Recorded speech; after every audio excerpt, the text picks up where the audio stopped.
first industry remixes on the track Murder all the way back in 2016, but after Von died, 21 would seemingly choose Durk's side in this beef, with the Youngboy later rapping that 21 Savage is the person that jumped him into the Blood Gang, and that's the reason why he got a 4L tattoo on his neck. But after the beef with Von, Youngboy says that he called 21 for support, and that 21 turned down the call and denied knowing who he was. But back to the song No Like I Know. Other than the line about 21 Savage and Kayla B at the start, the majority of the opening bars on the track were actually aimed at NLE Chopper, with Youngboy saying that he will kill him for picking sides with Lil Reese on Twitter, telling him he's a real demon, saying directly that he saw Chopper's interview in bed and thought to himself, he doesn't even know Chopper, but Chopper wants to see him dead, as well as lines that could be aimed at NLE Chopper or Durk, rapping that you can get killed like your friend and that they're not ready to see brains lying around the club, with me leaning towards thinking that this lyric is actually aimed at Lil Durk due to Youngboy rapping that he plays for keeps, a reference to the famous Chicago drill song Play for Keeps by friends of Lil Durk, LA Capone, and Rondo No. 9. A day later, on January the 19th, 2022, Youngboy posts a picture on Instagram saying that his ops are going to die, along with another picture telling them to stay safe. Seemingly this was a reference to earlier alleged leaked DMs between Durk and Quando, where Quando had seemingly tried to squash the beef, with Durk telling him, stay safe. This might be an indication that despite Quando denying the authenticity of these DMs, they very well may have been real. Lil Durk would seemingly respond to Youngboy's picture with a picture of his own using money to spell out, hurry y'all bitch ass up. Seemingly not discouraged by Durk returning fire on social media, Youngboy would continue dropping disrespectful murder anthems, inflaming the beef with Durk's OTF crew and Von's friends from O Block even further. On January the 21st, 2022, Youngboy drops the song No Switch, with the title being a reference to Lil Durk's frequent mentions of switches in his songs. On the song itself, Youngboy references Von's death, saying, pallbearers bring your body to the grave because his shooters don't miss. Following that lineup, saying that it's on Dave, a possible joke on King Von, who used to always say on King David. That's a common line used by Black Disciple gang members, where they're essentially swearing on the life of the founder of the Black Disciples gang, David, King David Barksdale, as well as the fact that of course Youngboy lost his close friend Lil Dave when he was a child. Youngboy goes on to rap, you don't want to see Lil Tim jump out that truck, another reference to the sequence of events that saw King Von losing his life at the hands of Lil Tim's gun. And Youngboy ends the song with an outro where he claims outright that his team are rapper slayers. A bold statement when you consider the fact that in addition to King Von, Quando Rondo's gang were rumoured to have had something to do with the murder of a rival Savannah rapper called Huncho Reese. And on top of that, NBA Youngboy's crew have been famously connected to the murder of up-and-coming Baton Rouge rap rivals G Money and Boulevard Quick. So when he says they're rapper slayers, they really mean it. The day Youngboy released No Switch was the same day Lil Tim seemingly returned to Twitter with a new account and a kiss-blowing emoji. Clearly, the beef was heating up, and Lil Durk would be quick to respond. He would feature as a verse on the January 25th, 2022 Gucci Mane song, Rumors, where Durk would rap that he's paying for specific people to be shot, and that he's following people when they're in Atlanta. And, seemingly referencing Lil Tim being shot, saying they shot someone's homie for trolling him, and that they were surprised he survived. Durk goes on to rap that he's not even checking his ops pages to see if anyone died after sending these hits, as well as rapping that he is planning to use women to get his ops set up and killed, ending his verse saying that he won't tell people who shot their friend and pondering why his ops don't call him and choose instead to post on Instagram, as well as seemingly dissing NBA Youngboy for his earlier back and forths where he spelled words out with money, saying that he's lucky that he doesn't do this stuff for Instagram. Then, the following month, fans would hear yet another response from Lil Durk. On February the 22nd, Lil Durk drops his new song, Aha. Durk would rap saying that people tell him not to respond to people disrespecting Von, but he claps back saying that he wants his people to pick up their guns and shoot when people diss Von. He would rap that he's giving people locations and getting it done, seemingly a reference to the shootings targeting Quando Rondo as retaliation for Von's death. Durk is literally saying in his songs that he is actively sliding for Von and attracting the attention of the cops. Durk would even go on to rap a line that seemed to suggest that Von was sleeping with Youngboy's women, Jania, and that Quando and his crew are Youngboy's subordinates. Durk then says that his shooters have been sliding through their blocks and that the ops don't know it, and saying that someone got shot but they didn't claim it, but he can prove it. Perhaps a reference once again to that gas station shooting targeting Quando. Durk would say that Quando and Youngboy have only been acting tough since Von died, and inferring that Youngboy snitched to get out of his legal problems. And Durk would also rap that despite people thinking he's soft because he sings, he's the one who gets people shot, seemingly another reference to that May shooting of Quando's team. Durk would also confirm that he was indeed talking about his ops on the earlier diss song Pissed Me Off, inviting them to slide and get revenge if they don't like it, before saying that he's been killing people. Oh, I was saying y'all don't like this. Y'all don't like the content? with one final lyric suggesting that he had had somebody's friend set them up and give them the location of one of the people he's been targeting. This was a bold and frankly incriminating song when you know the truth behind it, but Youngboy didn't waste any time, responding the very same day with a diss track of his own targeting Lil Durk. The track I Hate Youngboy. And on this song, Youngboy had lyrics about Durk's cousin being killed and nothing being done about it. He would also rap that there's a clean up on aisle O, essentially mocking King Von from O Block's death, and rapping straight after this that his brother let the stick blow, so it's his smoke, essentially claiming responsibility for the killing of Von by association. Youngboy also claimed that he was listening to Wooski, one of King Von's biggest enemies from Chicago, as well as going on to say that he no longer likes Gucci Mane since he collaborated with Durk on the song Rumors. He would drop bars suggesting that Lil Durk is only dissing him so hard because he's on house arrest and he can't retaliate in the streets. Following that up, rapping outright, I'll kill you. Youngboy would also go on to mention the mother of his child, Jania, who Von had apparently slept with, saying that she's richer than anyone in Durk's team. He would even claim to be trying to kill and set up literally anyone who ever did a song with Durk, even dissing Lil Baby, who had recently done a collaborative album with Lil Durk, Voice of the Heroes. Youngboy would call Durk a pussy and claim that Durk was only dissing him because he's mad about Von getting killed. He would even diss Lil Durk's father, referencing Big Durk, who spent time in federal prison, saying he's a bitch and telling him to comfort Durk's grieving auntie, a reference to the death of Durk's cousin Nooski. Youngboy would also diss King Von's sister Kayla B, once again for claiming she was 4L, and Youngboy would even call out fans and YouTubers for hating on Tim and Quando Rondo and acting like they were wrong for killing Von, with a bar telling YouTube streamers not to react to him no more, seemingly pointing the finger at the king of Twitch streaming Kai Cenat, who had actually been seen with Lil Durk that very same day. There were also lyrics mentioning Apple Music, where Youngboy says F them because they promote Lil Durk but blackball him and Quando. According to Akademiks, after Von got killed, Apple Music decided not to push Youngboy anymore out of respect to Lil Durk. The whole Quando Rondo and whatever.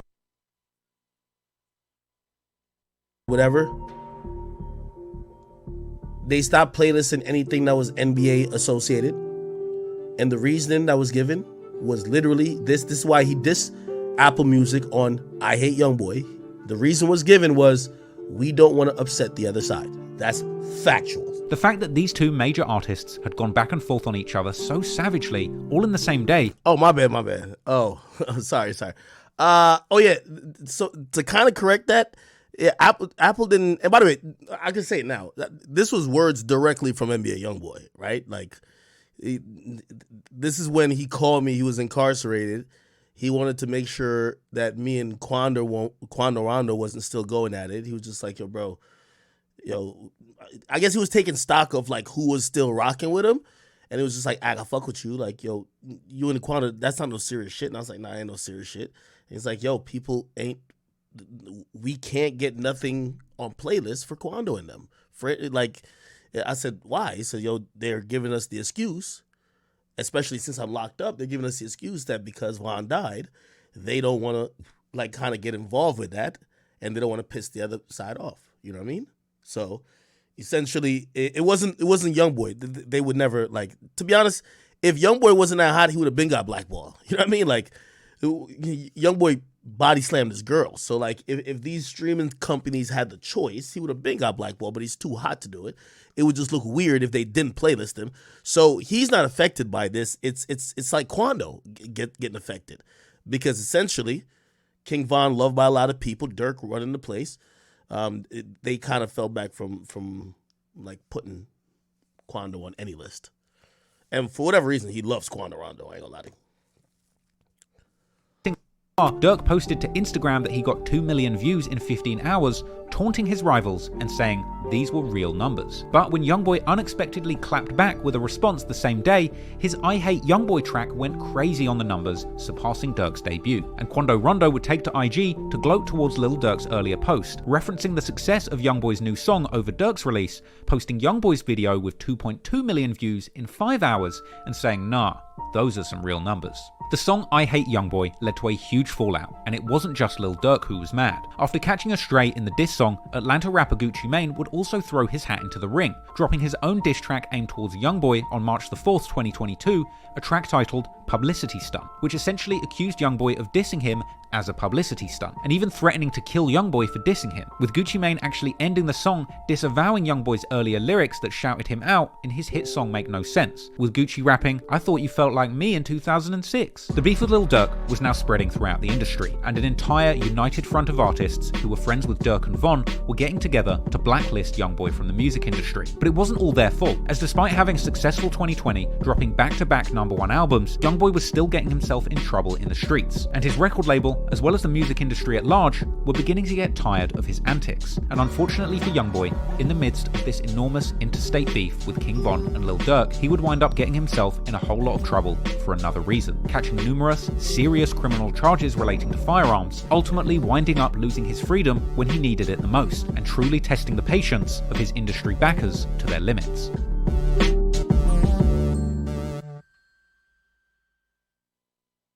On September the 28th, 2020, Youngboy was part of a large group of people filming a music video, apparently for his song Chopper City. Youngboy was seen in social media clips around this time, appearing to tote a Draco whilst driving an old school Cutlass.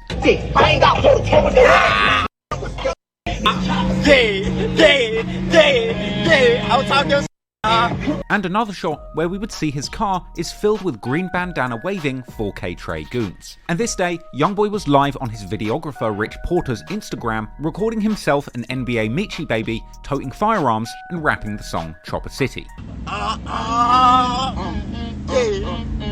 Take a two. That what my cousin Michi say? I'm talking five. That's about $5 million for my album. That's an easy thing. Boy, put the camera on Rich, yeah? Put the camera on. Oh, my like Jesus, like that. 200 for my chain. Watch that.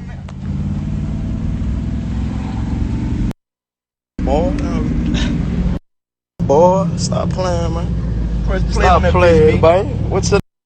There were also other shots circulating on social media showing Youngboy and his crew dancing around and toting guns in the middle of the street. Youngboy would even pose with child fans while holding a rifle. They were back on Chippewa Street, Youngboy's native hood, but unfortunately, not everybody from Youngboy's home block was a fan of him or his gang-affiliated homies. At some point, somebody called 911 to report a large group of youngsters filming a music video and toting Uzis and AK-47s right in the middle of their street. The police would arrive at the scene, reportedly even taunting Youngboy and his friends and family by quoting lyrics from his song No Smoke. And footage would later circulate showing Youngboy being put in handcuffs alongside around 15 of his friends.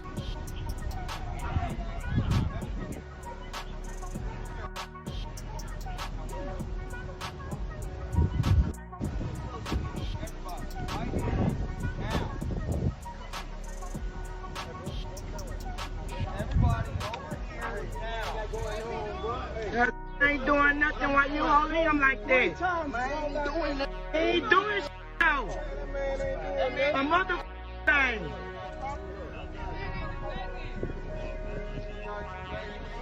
Already. With the news later reporting on the arrest and the huge haul of guns and cash taken from the incident. And Youngboy's post-arrest mugshot would circulate soon after the arrest. But cops couldn't hold him for long, and within a day or so, Youngboy was released on $75,000 bond and would be seen taking pictures with fans outside jail in the same outfit he was arrested in. He about to come out y'all. Same here. For my son, yeah. All right, yeah, that's right. All right. Give him a hug, Kayla. I got it. Say thanks for the supplies. Give me a picture. And Youngboy would go on to bail all 15 of his friends out of jail too, displaying the whole process on social media for the world to see. Don't play with no damn. So they coming out right now.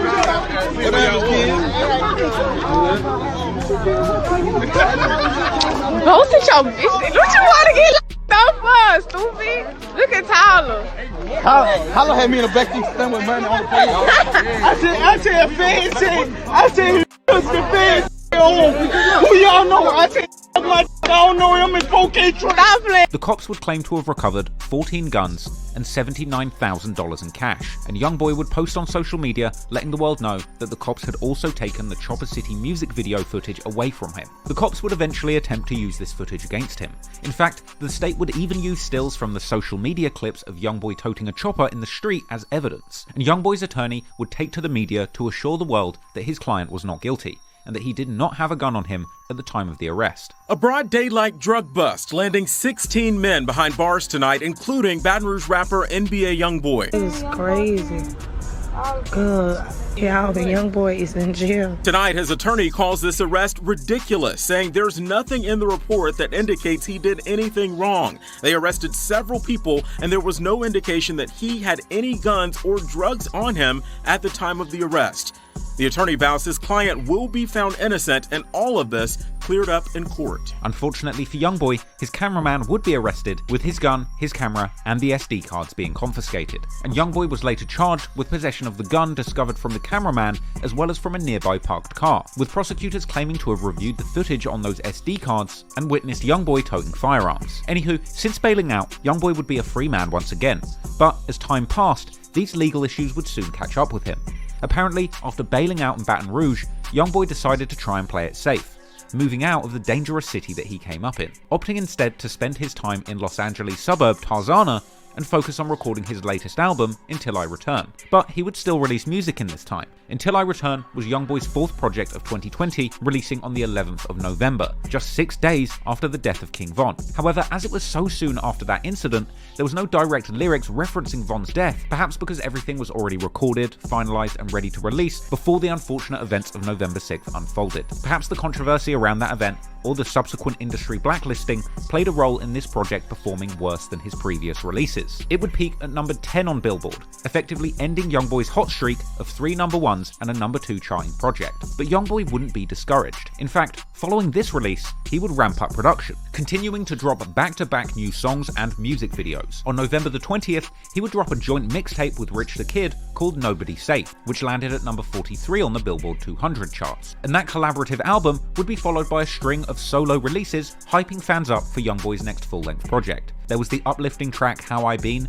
the murder anthem Green Dot, the inspiring track It Ain't Over, and he would also appear on major guest spots with other rappers, like French Montana on So Real and Tragic with Kid Laroi, which charted at 76 on Billboard. Moving into 2021, it would seem that Youngboy was loading up something big, releasing the first single off his next album, fan favorite track Toxic Punk in February, and another solo track, I Ain't Scared, in mid-March. Everything was all building towards the release of Youngboy's hotly anticipated third studio album, Sincerely Kentrell, which was slated for a May release. However, Youngboy's entire 2021 plan would come to a screeching halt suddenly at the end of March, as behind the scenes, the police forces in Baton Rouge and Los Angeles were teaming up with the FBI for a big bust on Youngboy relating to his September 2020 arrest. On March the 10th, 2022, an indictment was filed in Louisiana charging Youngboy with being a felon in possession of a firearm. This was all the result of the Chopper City music video shoot in September 2020. However, at this point in time, cops would have no idea where Youngboy was, so 9 days later,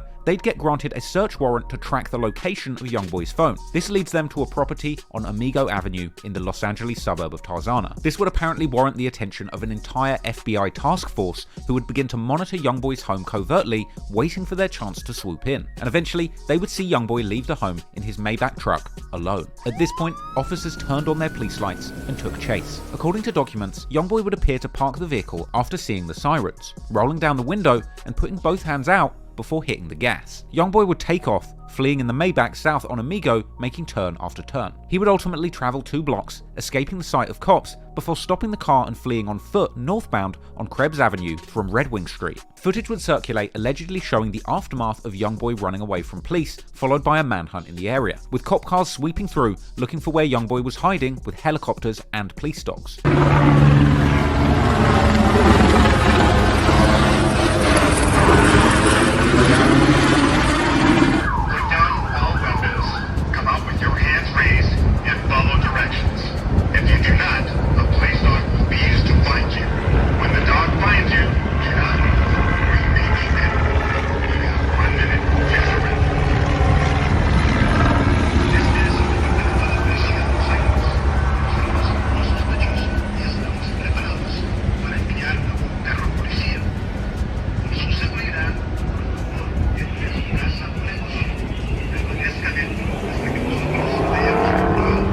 Youngboy would eventually surrender to police after K9 units were deployed, with Youngboy apparently being found 2 hours after fleeing near the hedgeline of a backyard of a nearby house. But, making matters worse, cops would find a loaded FNX 45 caliber pistol and ammunition in the Maybach behind the passenger seat, and they would also find cash and an assortment of never broke again jewelry. As a convicted felon, Youngboy is prohibited from possessing firearms, and this would be yet another gun charge to add on to the existing warrant. Youngboy was then taken into custody for the September 2020 Baton Rouge arrest and given a fresh new charge for the gun found in his car during the LA arrest, with Youngboy's ex Yaya Mayweather telling the world that her day was ruined when she found out the news of the arrest. As a result of this incident, Youngboy ends up in a Louisiana jail for most of 2021, leaving his team to pick up the pieces with regards to his music. But thankfully, his prolific recording schedule left them with a lot of material to work with. So while Youngboy is in jail, big releases continue taking place. In May, they released the second single of the album, White Teeth, and in July, the third single, Nevada. All of his singles charted on Billboard and provided the perfect conditions for his album to release. So on September the 24th, 2021, Youngboy's third studio album, Sincerely Kentrell, drops. The album's opening track, Bad Morning, is a standout Youngboy song, and the inspirational anthem would captivate the wider rap audience, leading the song to chart on the Billboard Hot 100 Songs chart at 28. This was a tie with Youngboy's previous chart record on the song Lil Top that also hit 28 on the Hot 100, with those two songs at 28 being Youngboy's highest charting solo positions to date. Elsewhere on the project, Youngboy was continuing his usual brand of melodic murder music. One particularly eyebrow-raising song is the track Forgiato. In it, Youngboy seemingly admits to having used contract killers over 7 times, warning his ops that they will be killed before the end of the year, and claiming to be known in his town as the Murder Man. He would seemingly diss Lil Durk and King Von, rapping that rappers want him gone, but he's going to take their soul. He would also respond to Lit Yoshi's earlier comments, where he claimed that all the members of the NBA gang all claim responsibility for the same one murder. Somebody died, the whole city rip on one body. That's crazy. How if somebody died, the whole city will get on Instagram and rip on it, and ain't got nothing to do with it. With Youngboy rebuffing those comments on Forgiato with an outrageous chorus, saying that in spite of Yoshi's claims, he's had over 7 people killed, and rapping that once he's completed 10 killings, he will have to start counting his bodies on his toes. This was a bold lyric that sparked intense speculation about whether or not Youngboy's claims of having had over 7 people killed was true or not. Some would argue that he likely has paid for 7 murders and perhaps even carried out some himself, while others would assume that it's all lies, suggesting that perhaps Youngboy was just talking about kills on the game Call of Duty. Ultimately, at this point in his career, Youngboy's name had certainly been associated with the deaths of over 7 people. If you simply consider his lyrics and the number of people whose deaths have been associated with him over the years, there's 9 suspected lives lost at this point. But that doesn't mean Youngboy is physically or legally responsible for any of these deaths. Perhaps he's just trying to hype up the mystique around his music, or perhaps he truly does see himself responsible for close to 10 deaths at this point in his career. It would be an irresistible riddle for rap fans to try and unwrap. Pitchfork would summarize Youngboy's album Sincerely Kentrell accurately, saying that it painted a portrait of Youngboy as a tragic figure who blurred the line between fact and fiction, and ultimately saying the mystique around Youngboy combined with the project itself was a brilliant creative body of work, and all of the mystique around Youngboy and his past, combined with his talent, contributed to huge record sales, with the project being Youngboy's biggest album debut of his career, selling an enormous 137,000 copies first week. This saw Sincerely Kentrell going #1 on Billboard, all while Youngboy was still in jail. This made him the 3rd rapper in history to have a #1 album whilst in jail, coming after Tupac and Lil Wayne. But Youngboy would go on to have back-to-back victories, as the month after Sincerely Kentrell topped the charts, in October 2021, Youngboy was granted release on a $500,000 bond, allowing him house arrest whilst he awaited trial on his gun charge. The conditions were that he had to stay on a strict lockdown in Salt Lake City, where he had recently bought a home, and he would be set to live with a whole security team whose job it is to protect Youngboy and enforce the terms of his house arrest. This includes a limit of 3 pre-approved visitors at all times. His release would reportedly take place on October the 26th, 2021. However, unlike previous releases, he would keep a low profile and not go live immediately after coming out of jail. He would reportedly be whisked away to Utah, where he would be held on house arrest as he awaited two trials. One for the gun case from the Chopper City music video shoot in Baton Rouge, and the other from when he fled the FBI when they came to arrest him in LA. While Youngboy would be stuck at home, making the most of his house arrest and recording an ungodly amount of music, behind the scenes, his lawyers would be going back and forth with prosecutors, laying the foundations for an enormous legal battle. For some reason, Youngboy would first face trial in LA for the gun found in his car, rather than for the original gun charge in Baton Rouge. His lawyers argued that he was panicking when the FBI swooped in, calling it a heavy-handed arrest, and claiming that he didn't even know there was a warrant for his arrest or a gun in his car. Investigators were apparently unable to find his fingerprints on the gun, which helped his position massively. Prosecutors even tried to use lyrics from Youngboy's songs that mentioned firearms as evidence. For example, in the song Gunsmoke, Youngboy raps lyrics naming numerous models of guns, like FNs, Glocks, and Mac-10s, which the prosecutors wanted to use to show that Youngboy had familiarity and knowledge of the brand FN, the make of gun that was found in his car. They were also trying to use Youngboy's NBA jewelry that was found in the car to tie him to the gun that was found alongside it. And they would also attempt to tie Youngboy to a Philadelphia-based jeweler, Shine, who had made his custom NBA pieces, even bringing in lyrics from his song Life Support, where he rapped that he shops at Shine. But Youngboy's lawyers argued that these songs were simply entertainment and not an admission of bad acts. In fact, Youngboy's lawyers in this trial were extremely shrewd and creative in their methods of combating the accuser's attempts to use his lyrics against him. Youngboy's lawyers even made the judges aware of a study carried out by Adam Dunham from the University of California, Irvine, where two groups of people were asked to react to lyrics from a country song, A Boy Named Sue by Johnny Cash, which came out in 1969. Lyrics of the song included, "Well, I hit him hard right between the eyes and he went down, but to my surprise, he came up with a knife and cut off a piece of my ear," as well as the line, "But I busted a chair right across his teeth and we crashed through the wall and into the street, kicking and a gouging in the mud and the blood and the beer." Now, they're not quite Bronx drill lyrics, but they're certainly violent lyrics. And in the study, the first group were told that the song was a hip-hop track, but the second group of people were told that it was a country ballad. The results of the study showed that the first group of people viewed the song in a negative light, whereas the second group of people seemed to have a favourable impression of the lyrics, thus proving a general negative bias towards rap, perhaps stemming from some kind of underlying racism or biased judgment of rap music as a genre. Now, using that study, Youngboy's lawyers managed to successfully convince the judge that using lyrics from Youngboy's songs against him was unfair and futile, so all the lyrics were thrown out. It was also revealed in the lead-up to trial that the operation to arrest Youngboy was apparently titled Operation Never Free Again, an insanely biased name that seemed to paint a picture of federal agents doing anything they possibly could to take Youngboy off the streets. Youngboy would eventually face a trial for this gun charge in an LA court in July 2022, and during the trial, Mo Ganga, aka Lawyer for Workers, truly had his time to shine, as the budding social media lawyer would attend the courthouse and do full-blown court reporting on this case, revealing to the world fascinating details related to proceedings in the courtroom. For example, Mo reported that a juror was dismissed for being a huge Youngboy fan and telling the judge that she was planning to let him off no matter what. Mo would take to Instagrams regularly throughout proceedings to give fans detailed updates. Youngboy jury has been picked. There were 12 individuals picked. There's one alternate. There was a total of about 50 people who were potential jurors. This one guy said, "I love Youngboy. I follow him all the time. I'm definitely going to rule in his favor." He was excused. There were people who talked about being victims of gang violence that sent them to the emergency room and that they would have trouble ruling fairly in a gun case. During the trial, Youngboy would even be seen taking pictures with fans outside the courthouse, where he told reporters that he was feeling confident. Oh, that's your entertainment lawyer. Okay. Hey, man, you got a great legal team over out here. You got top in the game. How you feeling? You feel confident, right? Look at your fans. Your fans are all out here. And he would regularly be mobbed by fans on the way into the building for trial.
Group album Green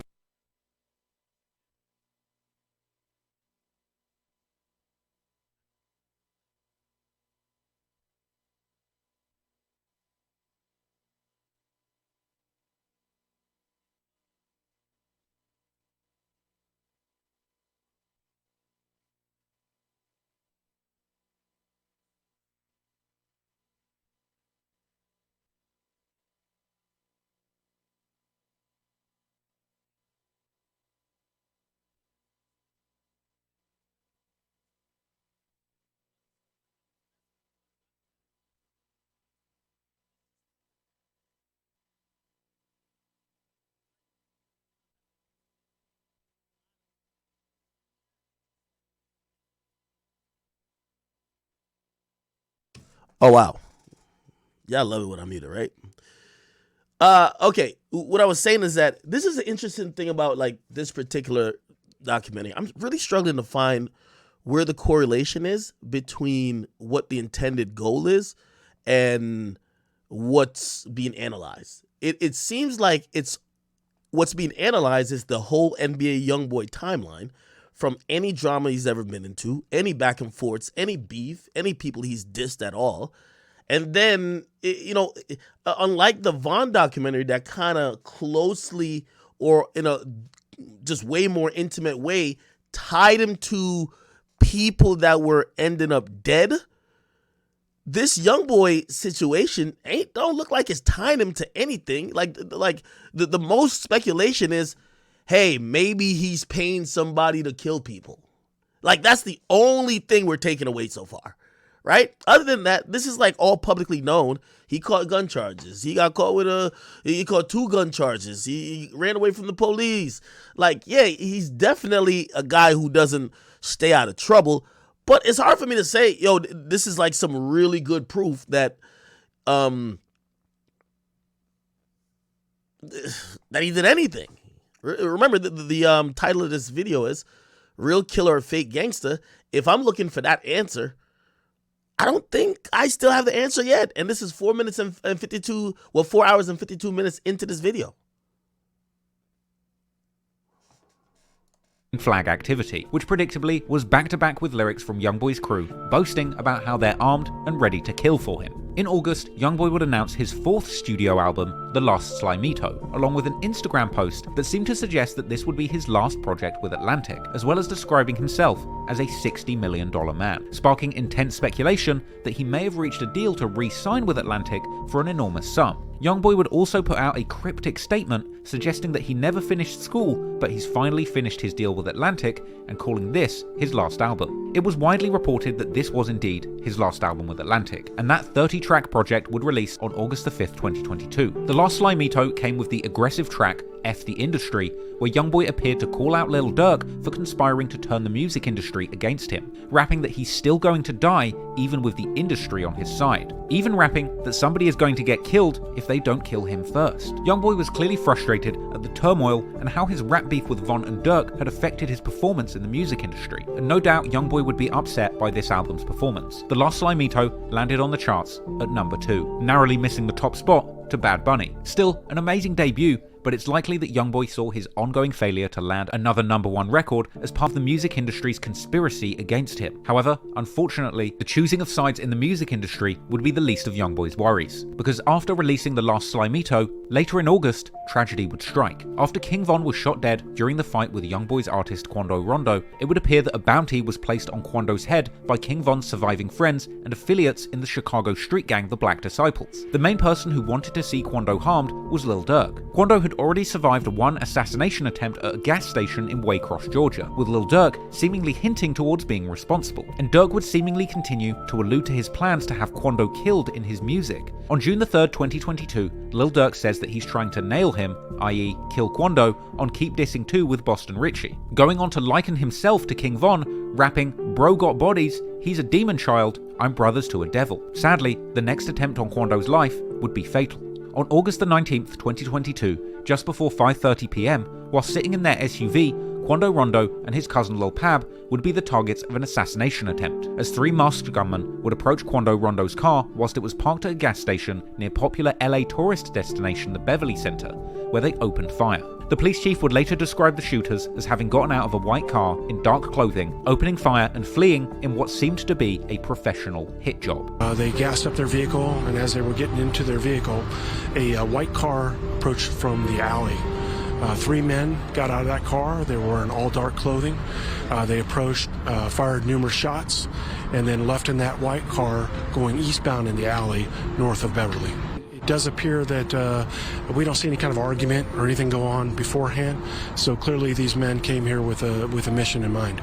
KCAL News would give viewers a good look at the alley where these shots were fired from, and Fox 11 News Los Angeles broke down the entire series of events, explaining that the shooting took place at the gas station. This was followed by an attempt to flee by Quando's entourage, where they drove a short distance before pulling over to seek medical attention for Lil Pab, who was hit. So once that SUV is hit by the gunfire, they take off, they hit the gas, and they drive a few blocks away into West Hollywood. They wind up stopping over at Santa Monica and San Vicente, right in the very heart of West Hollywood. You know, over there by the sheriff's station, also by the West Hollywood Park. They pull over there because the wounds to the man who was hit inside the Escalade too severe. He's bleeding. They pull over. 911 is called. Paramedics rush in. They take the injured man who's hit by gunfire to the ER. He does not make it, does not survive. This essentially created two separate crime scenes, the scene of the shooting and the scene where Quando's car stopped, with a KTLA-5 helicopter putting surveillance on both of those scenes soon after the incident. According to KCAL, a pedestrian flagged down sheriff's deputies who begun to help Quando and the wounded Lil Pab in a tragic scene that was captured on camera. And that's where sheriff deputies were then flagged down by a pedestrian during rush hour on a Friday, right around 5:30. They found the victim with a gunshot wound and inside of a black Cadillac Escalade.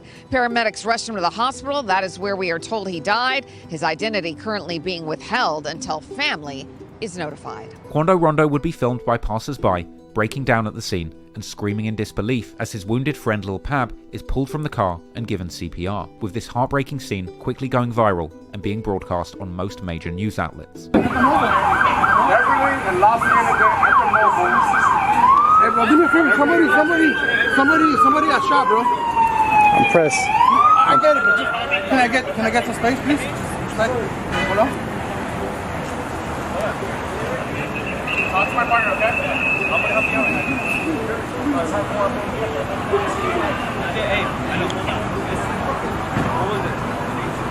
I don't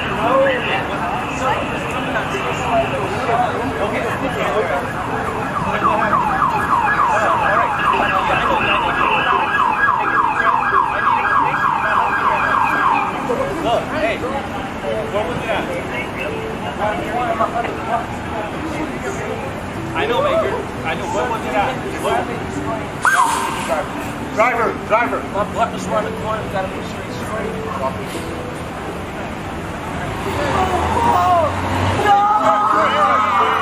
Unfortunately, Lil Pab would pass away in hospital as a result of his injuries, leaving Quando devastated, not just at the scene, but in later social media posts memorializing his close friend and cousin. Reporters would immediately attend the scene, reporting details and filming the scene whilst crime scene investigators continued to work. The news would later report that the police were looking for 3 shooters. Right now, the search is on for 3 people who police say shot at a Savannah rapper, killing a member of his entourage. It all started at this mobile gas station at 5:30 Friday evening. LAPD says witnesses heard multiple gunshots, then watched a couple cars zoom off.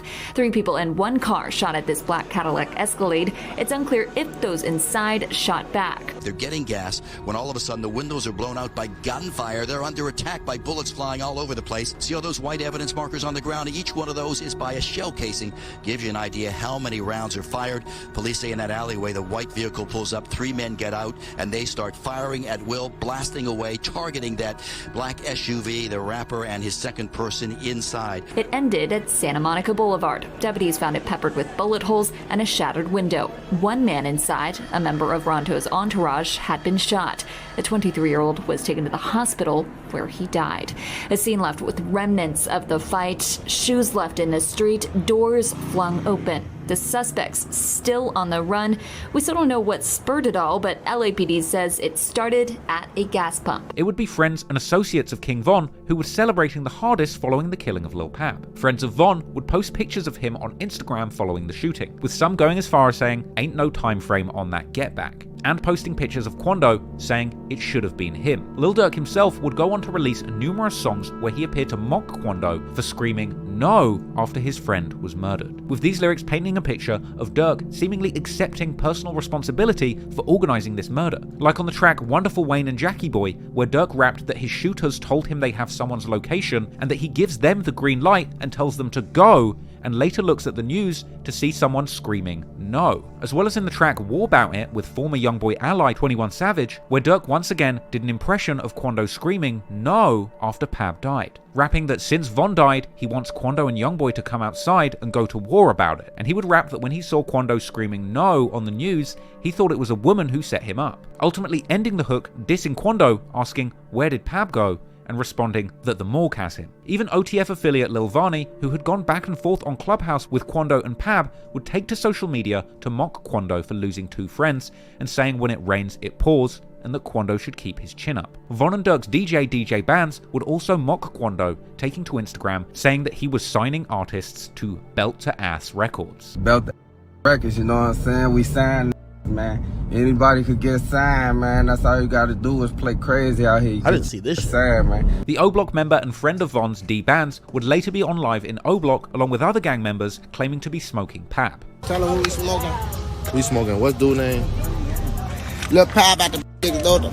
King Von's friends would also take responsibility and use this as an opportunity to diss Youngboy, and in the days that followed, O-Block members would be filmed on their block, dissing Youngboy and his deceased friends, Dump and Lil Dave.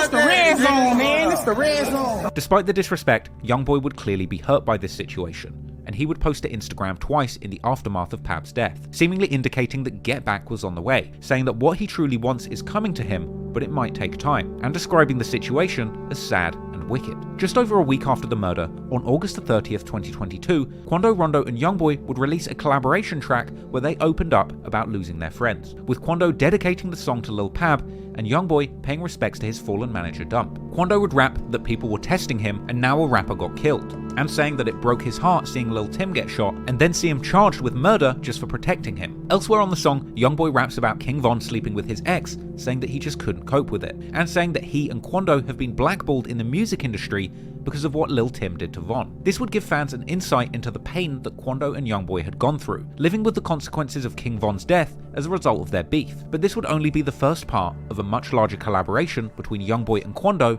in defiance of their enemies. Way back in February 26th, Quando announced a joint project between him and Youngboy, a tape called Who They Hate. This never materialized, but later in the year that joint project instead transformed into the joint album 3860, named after Youngboy's native 38th Street in Baton Rouge and Quando Rondo's past in the Rollin' 60s Crips in Savannah, Georgia. Quando would tell Rolling Stone in an interview about the project that the album was all about him and Youngboy paying tribute to their dead friends. On November 16th, 2022, the cover art and tracklist for 3860 debuts on Lil Tim's Instagram page, with that tracklist containing the bombshell announcement that Lil Tim is the only other rapper to be featured on the project. The 3860 mixtape released on the 25th of November 2022, and the whole album is essentially a big middle finger to Lil Durk and King Von's friends. Lil Tim featured on the opening track, I Swear, which in my opinion is an incredible song and shockingly underrated. The official audio of that has less than 1 million views at the time of writing, which is unbelievable to me, considering the fact that in many ways this song is the moment where Quando, Youngboy and Lil Tim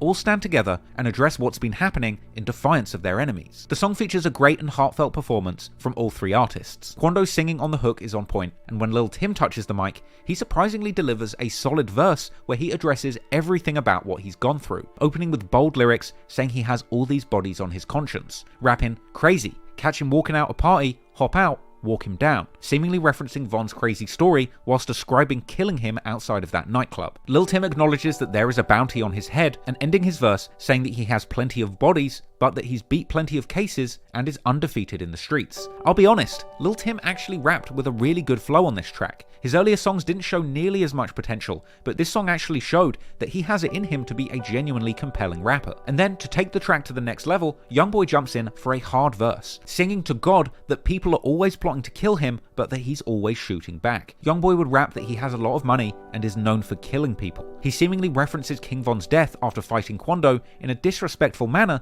saying they smoked on him and he wasn't even strong, as well as bars that seem to snipe at Lil Durk, saying they know we poppin', tell them all make pain songs, and ending the verse saying that for years people have tried to kill him but ended up getting killed themselves. This was a very bold opening song for this album, and from here, for the rest of the tape, Quando and Youngboy would rap back to back, track after track, speaking openly and bravely about what their lives have been like since Von died. There's the track It's On, which references sliding for Von, saying, "Do it for who? I bet you don't," with "Do it for Von" being a line that Lil Durk and OTF members would often post or reference in songs. Then on the track Casket Talk, Quando raps that he is continuing to diss the dead and say F the ops, despite people trying to kill him like Tupac. He would rap that he's heard rumors that they're coming to kill him, but saying that he isn't scared because he's a gangster with his own money and killers who could get you whacked first. In the verse, he thanks Tim for saving him from Von, and rapping that people don't like him because they don't fight, they shoot.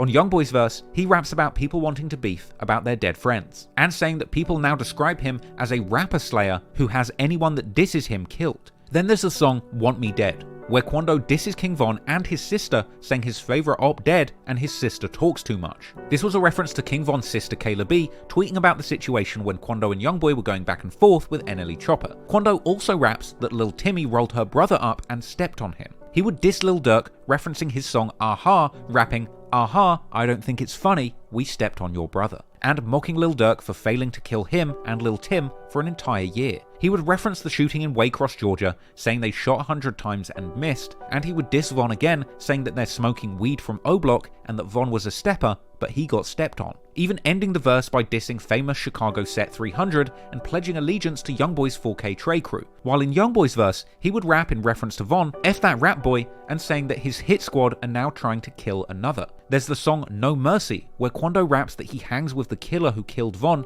and that the people looking for him aren't killers, as well as rapping that his Lil One murdered one in the New Atlanta and that's why he has $100,000 on his head. Quando disses Von again on the song Loaded, saying he's steady dissing his dead ass and rapping, "Get your hat back before you say you gon' do me," a reference to Lil Durk and his crew wearing V-Roy fitted caps out of respect for Von. Then there's the great song $1 Million Kid, an amazing piece of pain music where Quando sings about the struggles of being blessed with $1 million checks from the rap game, contrasting that with the $1 million bounty that's been put on his head by Chicago gang members. This is something he mentions again on Trophies, where Quando acknowledges the $1 million on his head, saying that if they catch him, they're collecting $1 million, and rapping all these bodies on his conscience got him feeling like Timmy, as well as saying he stained a rapper. Elsewhere on the project, there's the track At the Top, where Quando raps about bullets coming through the car door when Pablo was killed and being traumatized from the incident. Then finally, on the song Heat Tucked, Quando makes a bold statement, rapping, "I bought the body from Lil Tim,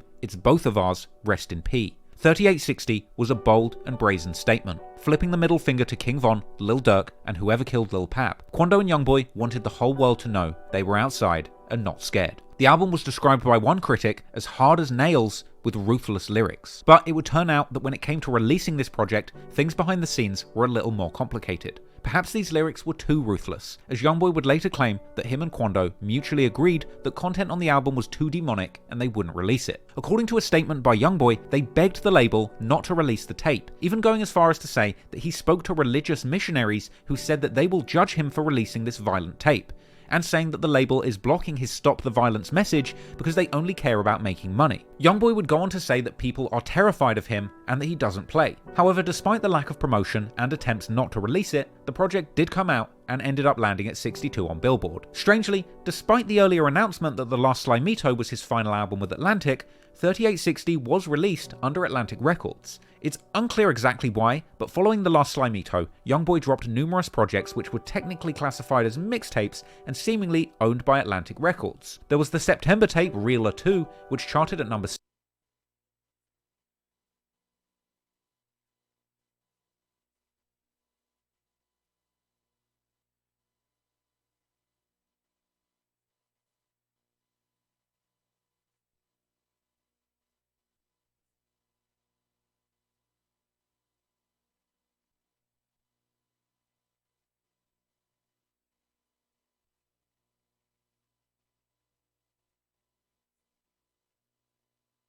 6 on Billboard, and just one. Oh my God, I'm horrible at now. I was saying that, yeah, I'll explain why those projects came out on Atlantic. So before he really officially, I don't even know if he started the Capitol deal at that time, but he did a couple of one-off deals with Atlantic for pretty much distribution, right? Like, you know, they know Youngboy's hot as hell. Youngboy owned the masters for those, but they had like, I think I don't want to get too specific, but they had distribution rights to those albums, but Youngboy still owned them. So after he got out of his contract, he finally owned the music, even though he still did a couple more deals with Atlantic. And from what I hear, he was getting like millions per album. So like they were giving him like between 2 and 4 million per album. Yeah, they were giving him like 2 or 4 million. That's why he was dropping an album every 2 weeks. You get me?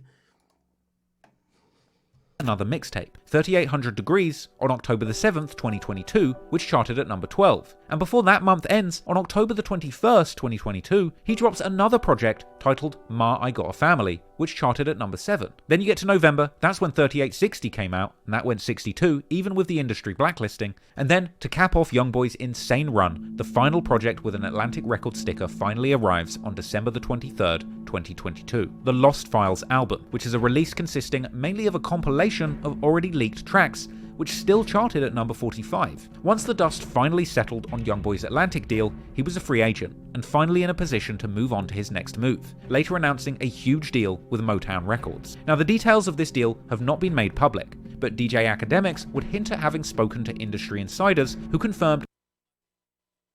My bad. And by the way, the reason why he did those deals with Atlantic, I know he's complained about Atlantic, so from my understanding, when he finished his contract with Atlantic, contractually he couldn't drop another music or body of work for like either 6 months or a year. Like that happens, right? Because niggas, like, look at how Frank Ocean finessed.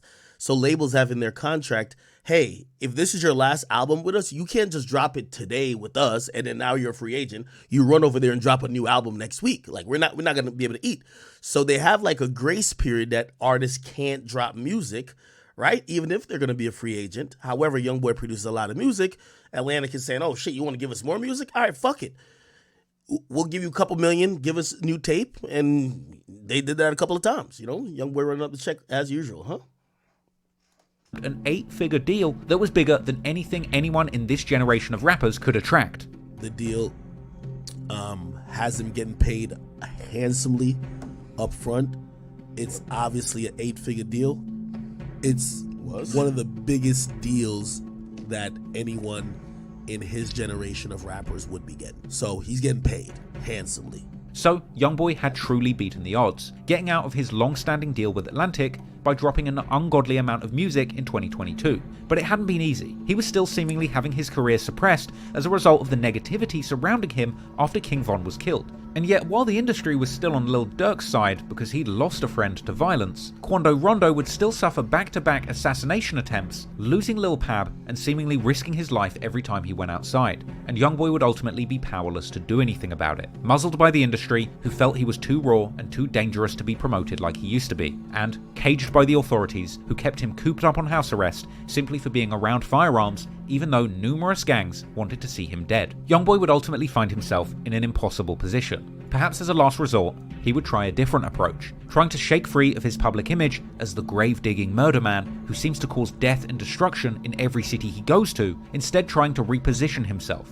as a gentle and traumatized casualty of the street warfare, and pledging to stop the violence and change his ways going forward.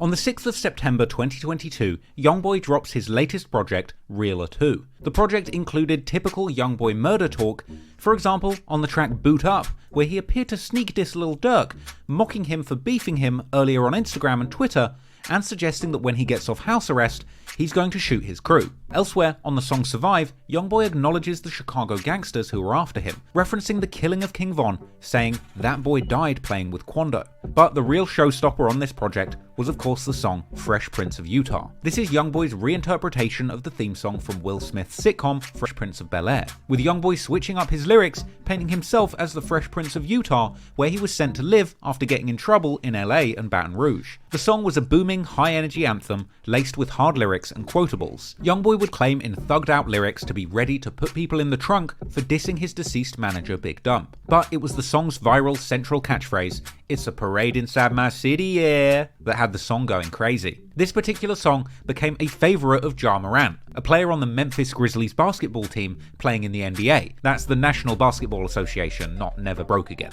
But hell, you would struggle to tell the difference, as Ja Morant would seemingly adopt this lyric as his personal catchphrase in countless media appearances.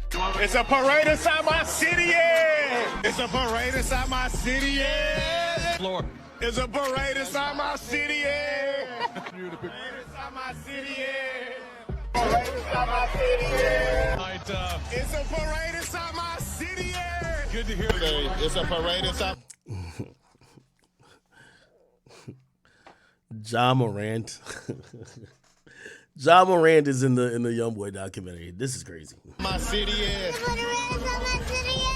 Coach told you it's a parade inside my city, yeah. So he jumps in the middle of it and he quotes a rap lyric. It's a parade inside my city, yeah.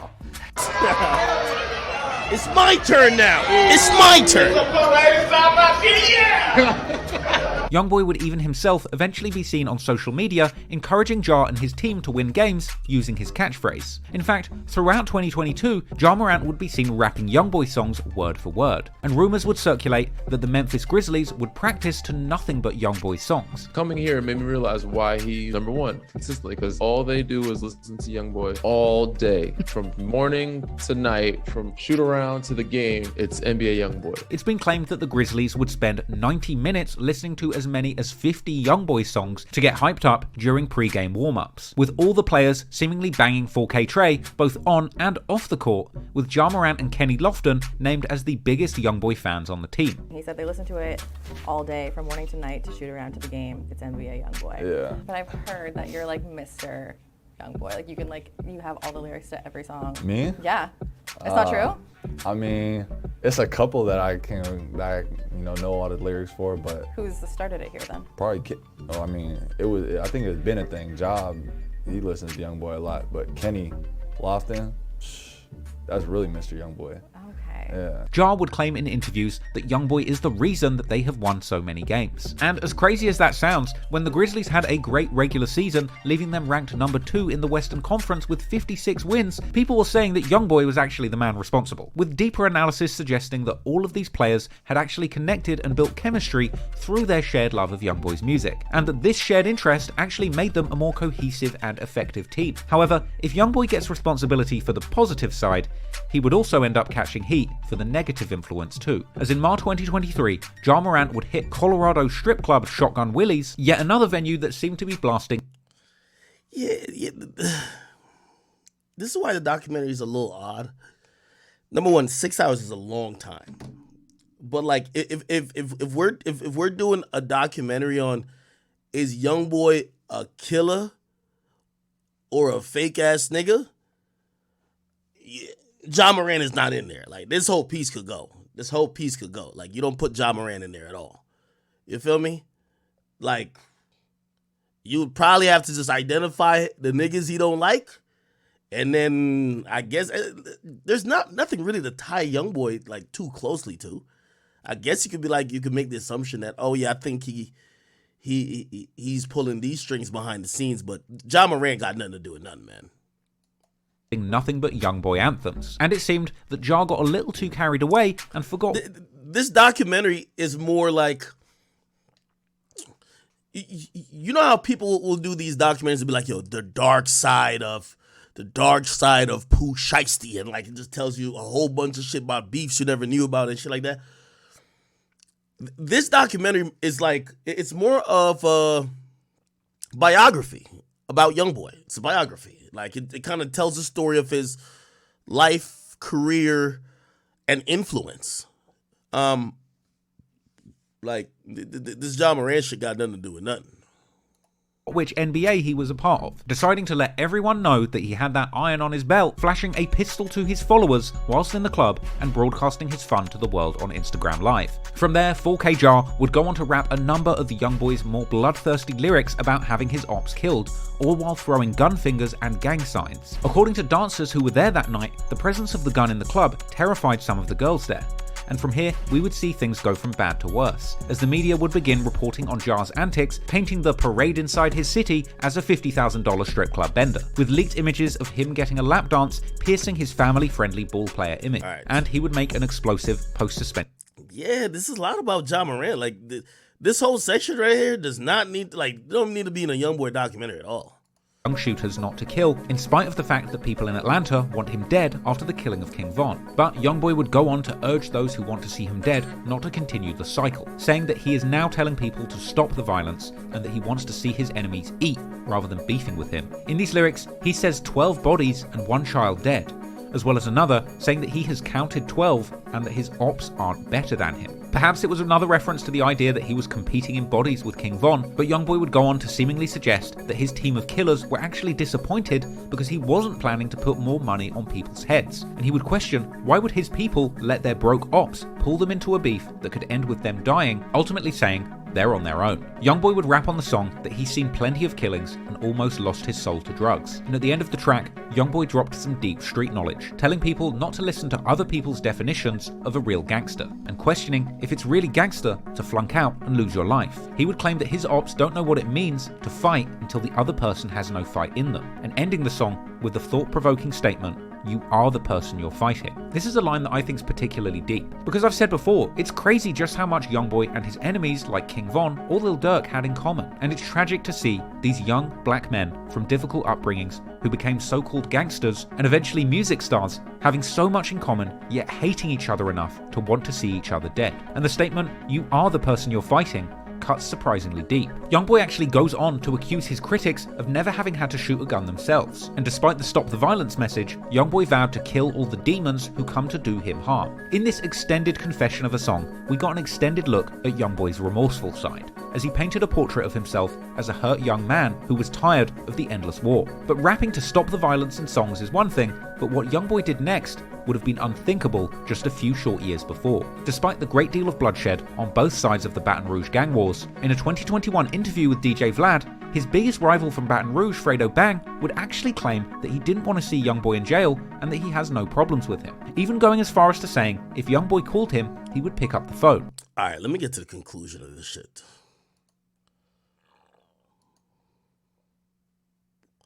Damn, I'm in there too?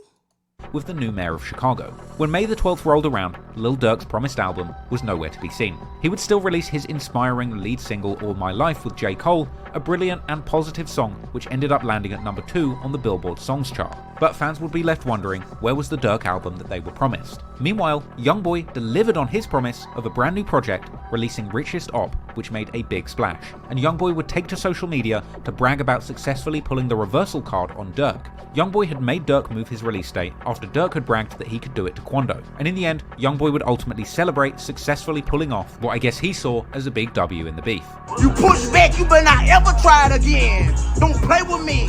The mixtape Richest Op itself was extremely disrespectful and defiant, with numerous lyrics disrespecting Von and Durk and painting a picture of Youngboy as a ruthless killer who can do what he wants. On the song I Heard, Youngboy seemingly mentions Von's death, rapping that he heard someone got hit with a blick and they couldn't do anything and they weren't with it, as well as lyrics referencing a rapper who doesn't like him wanting to fight, which could possibly be alluding to leaked DMs from Lil Durk that came out around this time where he seemed to be trying to set up a fight with 6ix9ine to promote his album. Youngboy seemed to acknowledge Durk's frequent dissing in lyrics on the track Father, and expressing his frustration that people now want to kill him when he was just minding his business. Then of course there was the controversial track F the Industry Part 2, where Youngboy went in expressing his frustrations at being blacklisted in the music industry and calling out other rappers for uniting against him. Youngboy would appear to threaten to use his money to arrange hits and have his enemies in the rap industry killed, just like he claims to do to his street rivals. He would also diss Drake, claiming that Drake told him personally that he can't work with him due to his existing friendship with Lil Durk.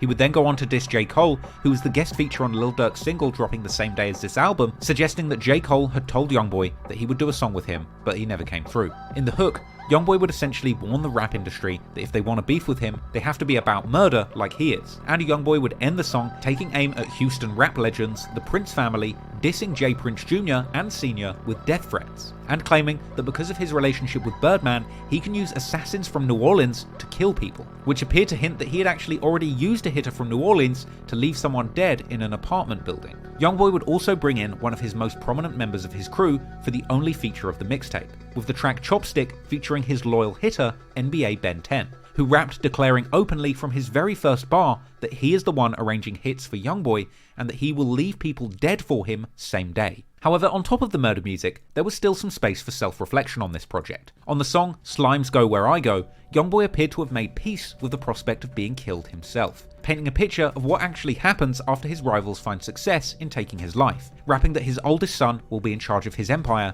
and that he expects his shooters to avenge him as he's laid to rest covered in diamonds. In another lyric, he recounts lying to his grandfather and claiming that he didn't do any of the violent acts that he was rumoured to have been involved in. Elsewhere, on the track Channel 9, Youngboy would once again muddy the waters between facts and lies, admitting that he's the murder man, but then going on to claim that he will never admit it. On the last track, I Want His Soul, Youngboy raps that his cousin Scully shoots people in the head and that he wants to do the same, as well as dropping a lyric referencing his earlier line in the song Forgiato, where he claims that if he kills another person, he has to start counting bodies on his toes, seemingly confirming that he is now indeed counting murders on his feet. And he would appear to follow this with another bold lyric, where he seemed to say outright that 12 people have died messing with him, and that when he catches his next body, it will be 13. Now that was an interesting way to end that album, and I think it's an interesting place to end this video. Youngboy's entire career has been built on the allure of violence. Arguably, this is a symptom of a very sick music industry, which in 2023 seems much quicker to celebrate an artist's skills behind the gun than behind the microphone. You can hardly blame Youngboy for spending all of these years bragging about murders and violence in his music,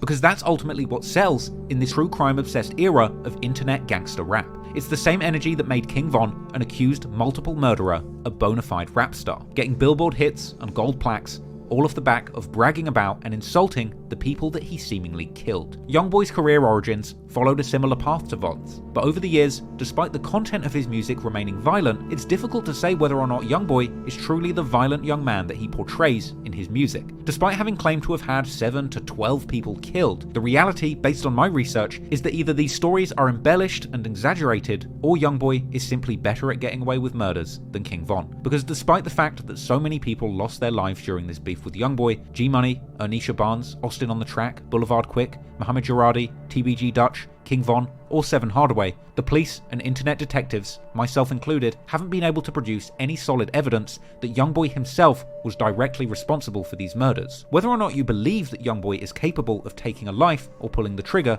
isn't up for debate, as his double attempted murder charge in 2016 should be enough proof that there have been times when he truly was prepared to shoot and kill. But if he was truly responsible for 12 murders in his hometown, there would surely be something here to go on. But you can't call Youngboy's music fraudulent or phony, because his music is inspired by the real pain and trauma of losing so many people on his own side during his life. From the death of Lil Dave, his cousin Boozilla, his manager Dump, or Quando Rondo's cousin Lil Pab, it's clear that Youngboy's life has been characterized by death, losses, and heartbreak. And that rings true in his music, and is part of what makes it so moving and real. So, the final question remains. Is Youngboy truly the gravedigger, responsible for a dozen bodies laying in the ground, or is he simply a fake gangster, embellishing his street credentials to make compelling music that appeals to the modern-day gangster rap audience? Well, right now, it appears that the true answer must be somewhere in between. Because if Youngboy is truly the murder man responsible for all these crimes, it would only be a matter of time before the federal authorities could work it out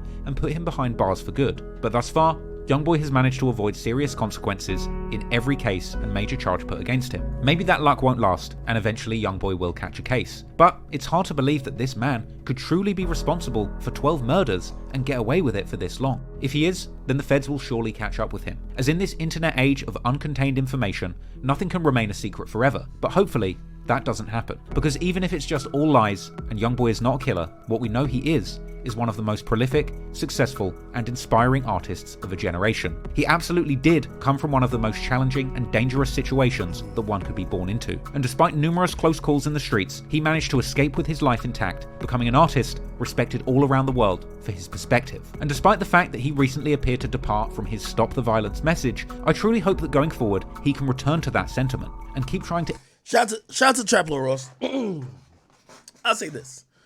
This is a pretty full and cumulative documentary on Youngboy as a person, his career, and again, I said his influence.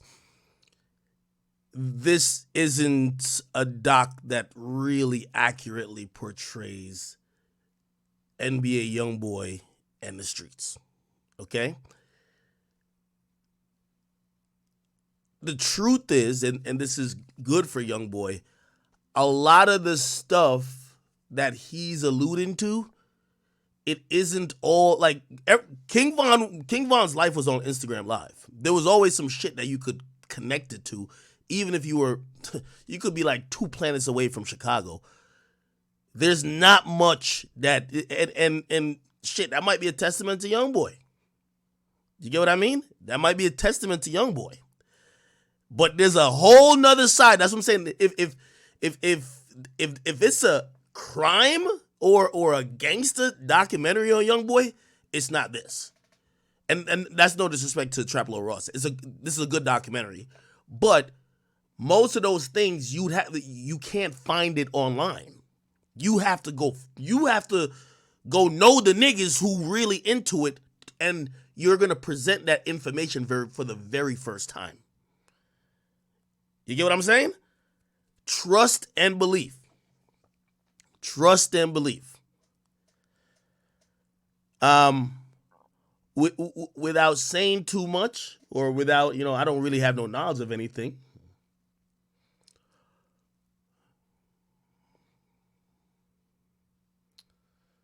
It's the reason why that interview I did with him never came out.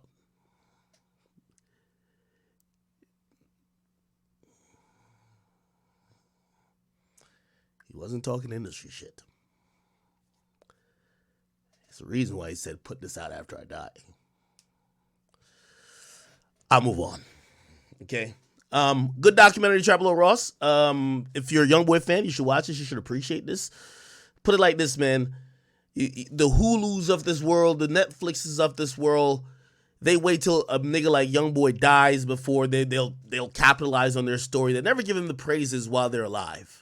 They never do. Like, these documentaries are dope. It gives new fans and old fans perspective on how long these guys have been doing what they're doing, what they've been through, where they came from, and the complexities of being them. So I do believe that these documentaries are great, and Trap Lord Ross is doing an amazing job of putting these things together. You get what I mean?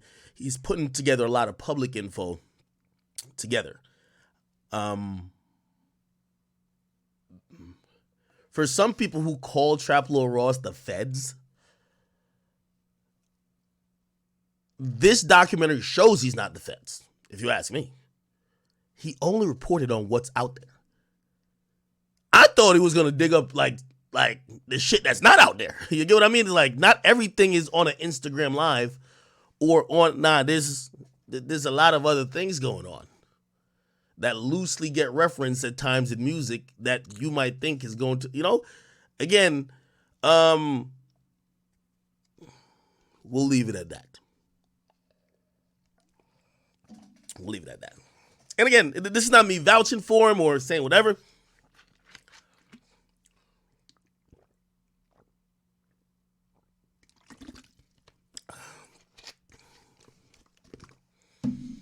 Yeah.